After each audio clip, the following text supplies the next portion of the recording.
So in this video, I'm going to talk about how I became psychic, clairvoyant, or have extra sensitivities beyond normal senses. I'm going to share with you my experiences through life that made me aware that I had these abilities and these sensitivities. And I'm going to kind of go biographical to kind of give you some background information about what was blocking me in the beginning from learning. And I'm going to go into in the later half of the video sharing my journey and the cues and the little things that made me more aware that there was something very special going on about myself. And this video isn't to talk about me, it's my purpose for you is to see the parallels and understand yourself in this respect. So I'll start off by talking about my whole background before I realized things were different or unique with myself, and that I could see things, I could understand things, and how I just didn't believe anything in myself. Once I started believing things, then a lot of things changed. I guess you see what you want to see in life, or with anything, and that's kind of a foreshadowing of what we're going to talk about, and one of the abilities that I have and that I've learned that I have, and how it has helped me or hurt me. So for me, I spent a great chunk of my life blocking how I feel, not wanting to deal with how I feel. We all know that's unhealthy. You got to confront your feelings, and you got to learn who you are and learn what you need. And it's a big important tool in life to be a well-adapted person, human being. So my first decade, it was quite heavy because I had a lot of responsibility and adult themes going on in my first decade that blocked me from developing as best as I could. For example, my first two caregivers, they were taken away from me in my first decade. One was a grandmother. She died from complications with chronic illnesses that started her early 30s. She's paralyzed her early 30s, and then immediately after that, my mother passed away from an issue with domestic violence. So things were quite heavy right from the beginning, and it made me get real strong and callous my emotions, and hide away my feelings, and and not cry, not express myself, and not do all those healthy things, those channels, those outlets that a healthy individual needs to deal with through life. And after that, I was raised in an environment where you really had to be very self-aware and aware of who was around you, and what their intentions were, and things like this. So that was very important. And what I mean by this is that I was in an environment, the type of environment where people got recycled in and out of the penal system over and over and over. These are the people that I had to deal with. So there was a lot of misguided people, and you never know, what they might do. So, or you can't really forecast what they're gonna do, or predict what they're gonna do. So building those instincts became very important for me early on, because it could be a matter of being embarrassed, actually being hurt, or even it could be lethal. So I had to learn how to tap into that early, and look into people and see deeper. And it was more than just physical cues of picking up fear and stuff like that. It was way deeper than that.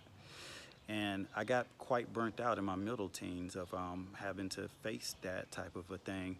So I immersed myself in mind altering substances. Nothing too heavy, but a mind altering substance is a mind altering substance, particularly when you're at a developmental stage in your life. You really don't need to be dealing with that type of a thing. You need to be developing and building your mind that's going to carry you through the rest of your adult life. That stage is important, and I missed quite a bit of that from not wanting to deal with that, wanting to just cover it up. So I didn't. We're at the point where I'm still just not dealing with my feelings, and I realized right away I didn't want to be in that environment. It wasn't. It was out of alignment with who I was. So the first opportunity I got to get out of the environment, I did. Immediately out of high school, I went to the military, and I left the country. I was out of the country when I was like 19. So it felt like I hit the jackpot, like everything was good, like dreams were coming true. And things were a lot of fun. The world opened up for me, and I had a lot of experience that really deeply made a huge impression on me, and even to this day of who I am. And unfortunately, a situation, not an inevitable one, but a situation that you can expect when you take such a job, that came up, and I had to participate in a war, a worthless one, if might I add, and I regret doing it. But that's what I signed up for, and that's what I ended up doing. And when I came back out, I went back to self-medicating myself to cover up how I feel and block how I feel, and that took quite a bit of time to recover from, which I never really fully recovered. And it was just another situation where I had to just keep covering up my feelings and blocking how I feel. And when you block how you feel, you don't you don't understand like the gifts that you have. You don't understand who you actually are and what you actually need. So it's super important. And I blocked that for like this first few decades of my life. And after that, at that point, I realized, or I began to just believe that where I was just a toxic place. So this time on my own terms, I left the country on my own terms, and by doing this, it helped me avoid the issues with abusing substances, because it wasn't available where I was at. It was a whole new environment, whole new culture, and things like this, and that was for the better. But what I uh, what I lost in that, I gained, and I had other addictions. Like for example,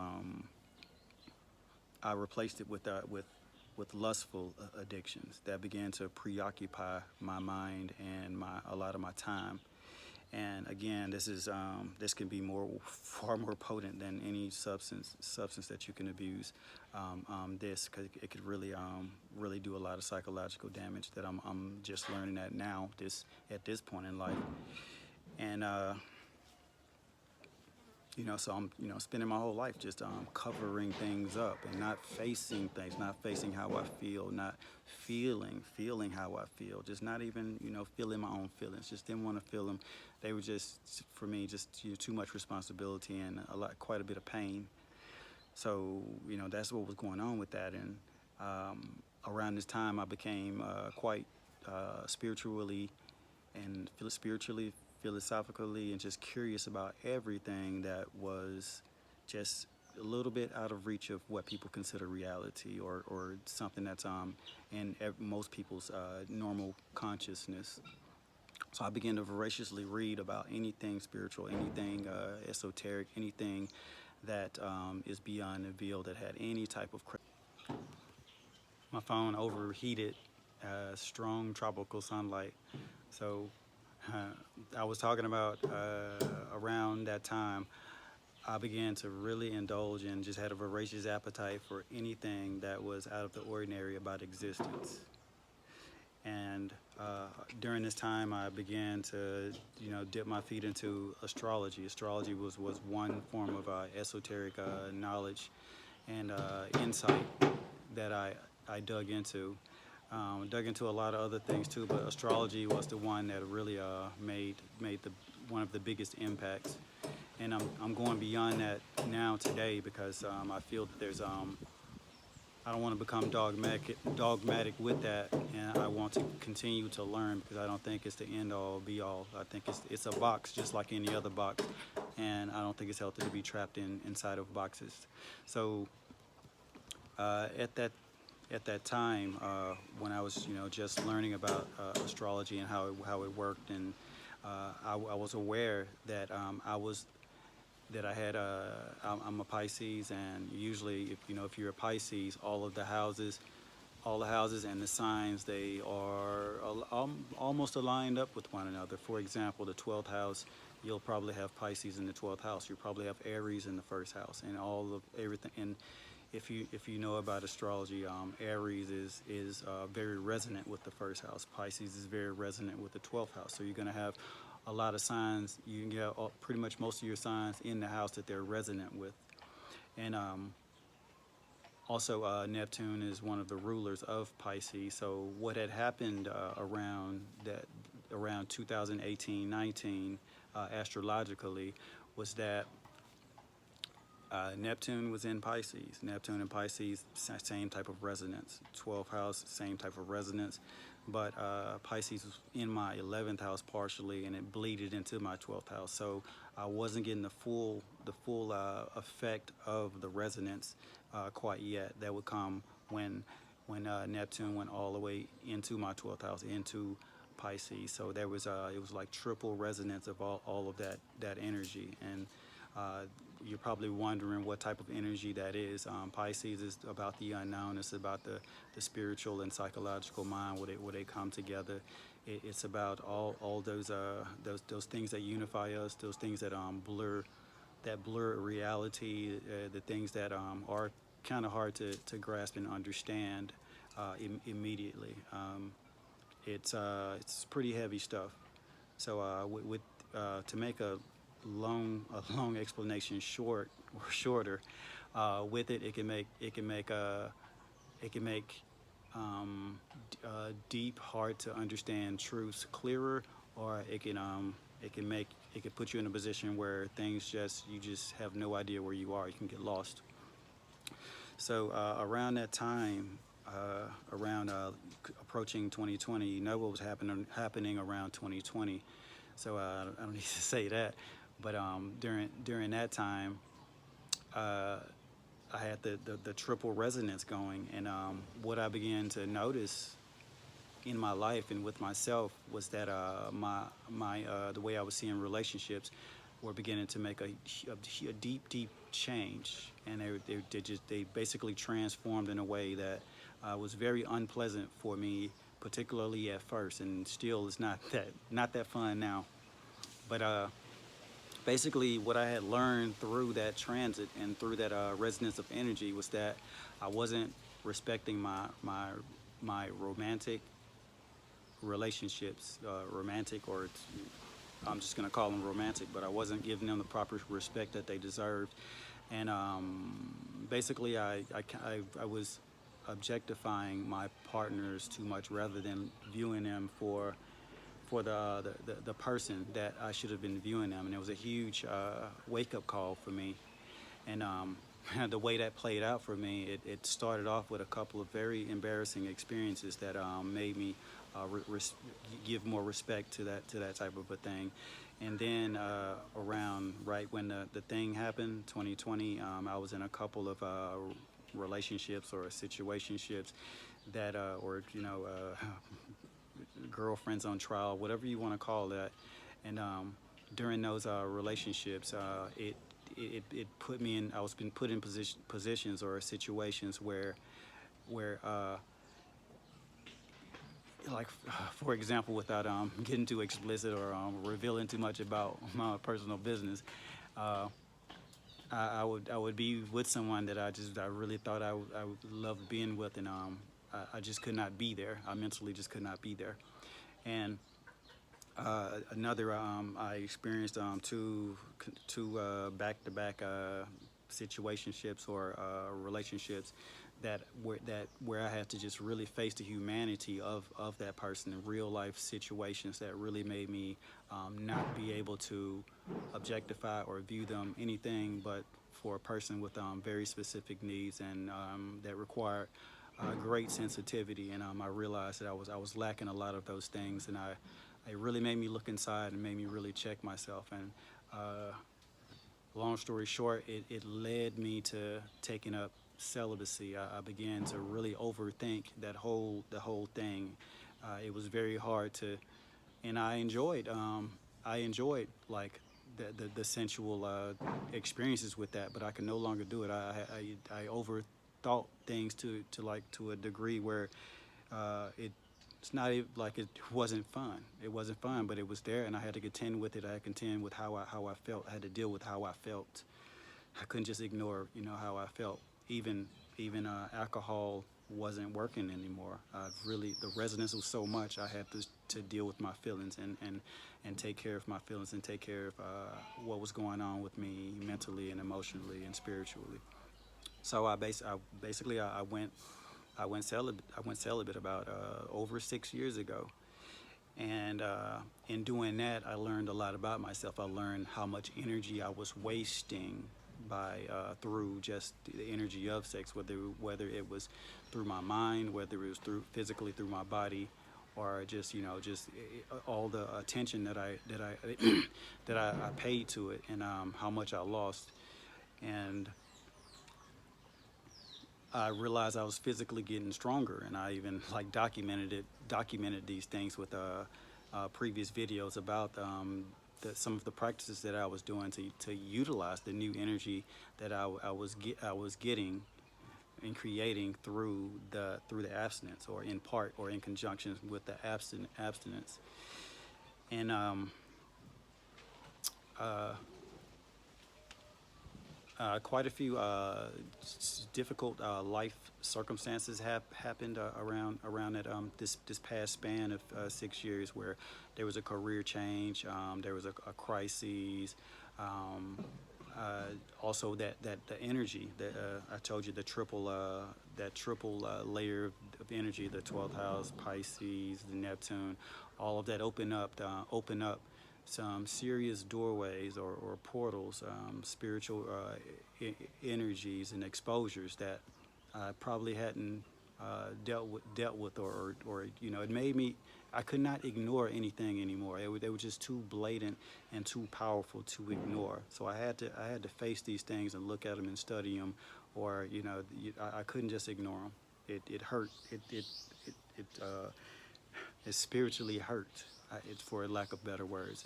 I couldn't just ignore these things. And also, like, for example, I made a manifestation video, and it was also during this time, with those energies can take something from your mind and make it real, or turn it into something very close to actual reality. It's actually a mind to manifestation type of an energy. So I don't know if that timing, I did it during that window, or how that works, but I understand I did it during a very potent energetic window, and it was very powerful in the way it created some of the realities that I was trying to fulfill, that I was fulfilling, that I was wielding upon in my world. So that really reinforced my abilities and my beliefs that there is a very spiritual component, and we are actively participating in it. And it made me really want to learn more about it and understand the whole dynamics and how it worked and everything. Now, I made the manifestation video about the past 2 years, documented everything and like what happened and what it meant to me. And through all of this time, through that whole period, I began to really be sensitive to my environment, to people that were around me, to a lot of invisible things, or things that were supposed to be invisible. And that's what this video is about. And now we're about to get into how I began to really understand and learn that I was psychic, that I had clairvoyant abilities, that I had very deep sensitivities with senses that are not of normal use, that most people normally don't use or don't develop as much as they can. And I learned about these abilities through a lot of tools, like astrology is a tool that can get you in touch with that. Using esoteric methods like tarot, it's a tool. It's a symbolism tool. It can get you acquainted with these realities and show you that these realities do have a role, and they they do help you read and manipulate energy and understand how energy manipulates itself. It's a very powerful tool once you begin to see how the patterns and the symbolism work and how everything is energy, frequency, and vibration. So the way I was tying some of these things together, I'll give you some examples. Like over the 6-year period of celibacy, and uh, celibacy is a very Neptunian thing. So with celibacy, and Neptune's a very highly spiritually active planet. So Neptune, there's a duality to everything, and with Neptune, you can become an ascetic celibate monk with under Neptune influence, or you can have like the deepest, most romantic bond with your girl, your partner, whomever. That's the power of Neptune. But fortunately or unfortunately for me, however you want to view this, I'm more on the ascetic monk side, where I'm foregoing my worldly pleasures. I feel maybe I indulged too much, and it numbed me too much from feeling a lot of the things that I needed to be feeling to understand who I was. So what I was talking about, using these tools to help you understand, like some ways that I was using these things to help me understand. Of course, with uh, with astrology, you're using the symbolism and the cycles of the planets and the stars in the sky and heavenly bodies and correlate them to events on Earth. That's one way to help you be in tune with all of these energies, and perhaps be more psychic, be more clairvoyant, and be able to feel things and understand what you're feeling when you're feeling them, and recognize those things, and it becomes just instinct, where it looks magical, but it's just instinct. You learn to read how you feel. And another thing that I did often, whenever there would be an ambiguous situation, or like some type of a issue with someone, or like I had a problem or something I just couldn't understand or didn't understand, or if I thought somebody did me wrong or something, or somebody was up to something foul, I would go look through the tarot cards, and I would do a reading for myself and check the energy and see if the cards matched how I felt. And oddly, about half the time, it matched how I felt, or what I felt was going on. But quite a bit of the time, I would see that this person did it for a reason that so there were things that I couldn't see, or I couldn't, because I couldn't see it, I didn't understand it. So it gave me a deeper understanding and a deeper level of empathy towards a lot of people through the tarot cards, and using tarot cards, the symbolism of tarot cards.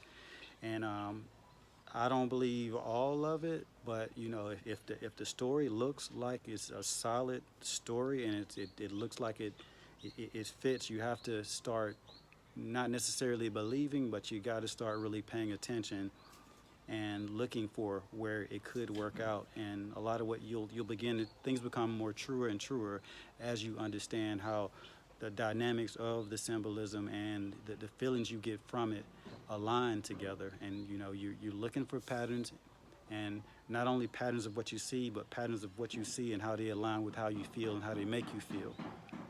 So it's kind of a thing where it's a comprehensive thing. You're bringing a lot of things together and seeing how they feel together, like the whole resonance of things, and you're using that to give yourself an extra sensory ability to understand things that you would not otherwise be able to understand. So I use them in that way. It gave me a greater level of empathy, and it gave me a greater ability and level of being able to understand my own feelings and know what I'm walking into. When I walk, like now, I have a much better sense of when I walk into somewhere, and I have a certain feeling. Sometimes I instantly recognize I feel this way, and I know this is what's going on here, and like without even looking at people and really observing things at all, like I just remember the feeling, like without any real external cues. I just remember the feeling, and that's six sense, extra sensory type of stuff going on when I did that, and I became aware of that. So I began to use those different tools and adjuncts to verify and validate like what I was feeling. And if you see a pattern enough times and you feel the pattern enough times, it becomes ingrained as more truer and truer and truer. Not truth, but truer and truer and truer. I don't think anything is true, but some things are truer than others, if that makes sense to you. And the other sensory abilities that I gained, and I guess I'll end the video with this, was that was that yeah, I'll start by explaining what I'm talking about first before I go into telling what I experienced and what I was able to see. So I'll start by explaining this. When a person looks at reality, when a person looks at something, looks at a person, looks at a place, they don't see what's there. They see what they want to be there. They place things there. They basically make their reality. So, like when you understand this, you can see the reality that someone's trying to make, and you can see right into their mind of what they're trying to do and what their intentions are. If you're if you're capable of seeing the details and really pay attention to the details and familiar with how these things look in a person. And I grew a huge inclination to be able to do that very well, and it's grown tremendously in a very short amount of time. And I'll go deeper with this explanation, or not necessarily go deeper with. I'll tell you like some things that happen to illustrate what I mean by what I'm talking about. So, like I would meet people, and like I travel. I'm traveling now. Been traveling for months, and like the past few years has been a lot of new people, a lot of brand new situations, all the time, very often. So I get new people to read, to try to understand, to I guess mentally experiment and verify things. And like I'm not doing this on purpose. It's just how life is set up, and I have to constantly adapt to new people and adapt fast sometimes. And it's important that I gain the ability to adapt fast, but like I learned and I noticed, and I'm very good at seeing this now. It's almost like I can see inside of your mind. Was that I would see you changing things in your mind, or positioning things in your mind by the words you say, by the way you look at things, subtle things that you do while we're interacting. I see you trying to create a situation that you are familiar with, or that you want the situation to be. And sometimes those situations aren't good, and aren't favorable to me or fair to me. And those are the ones, unfortunately, that are painful and you remember the most. So I realized I was like seeing those things very vividly and very quickly. It wasn't like a bunch of observation. It was like right away, just seeing how they answer the question, and the way they present their responses, no matter how jovial or no matter how well intentioned they mean to be. I was seeing clearly like what the picture they were trying to build from behind their eyes, from inside their mind. And it was like, if that makes sense, I was reading minds in that sense. And that's quite negative. So I want to finish off by saying this in regards to that. Instead of focusing on like how like the negativity of that, of like like another example, someone maybe like if they have a extra person with them, you can see how they'll treat the extra person, just like little mannerism things that they do, which shows you how they view you in their mind, no matter how well they try to hide it or think they hide it, how big of a smile they have. It's very easy for me to see that what you're trying to create, like you're trying to protect someone from, like I was seeing it like these things very, very clearly, and some of it hurt, but the good things, I didn't pay attention enough, and I missed a lot of those things, and which I'll end by talking about that now. If you were to try to develop, say, a skill like this one that I'm talking about, and this is just my own personal abilities, my own personal skills, my own personal clairvoyance. There's many different types. There's many different abilities that many different people have that they develop in many different ways. I'm sharing with you my experience and my levels and cycles of development and how I'm moving along with this. You will have your own journey, your own situation, and your own mind and your own feelings. It will be set up way differently. So you can't just copy this. Just kind of use it as framework and reference, I guess, if that's what you want it to do.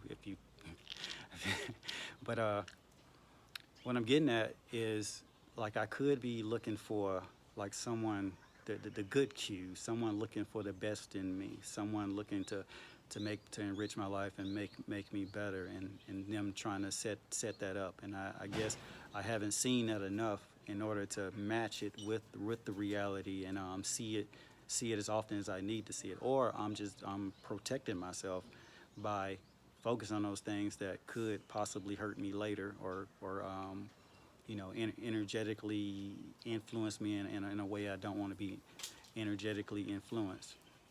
So that's my story, my journey about how I became clairvoyant, how I gained my sensitivities.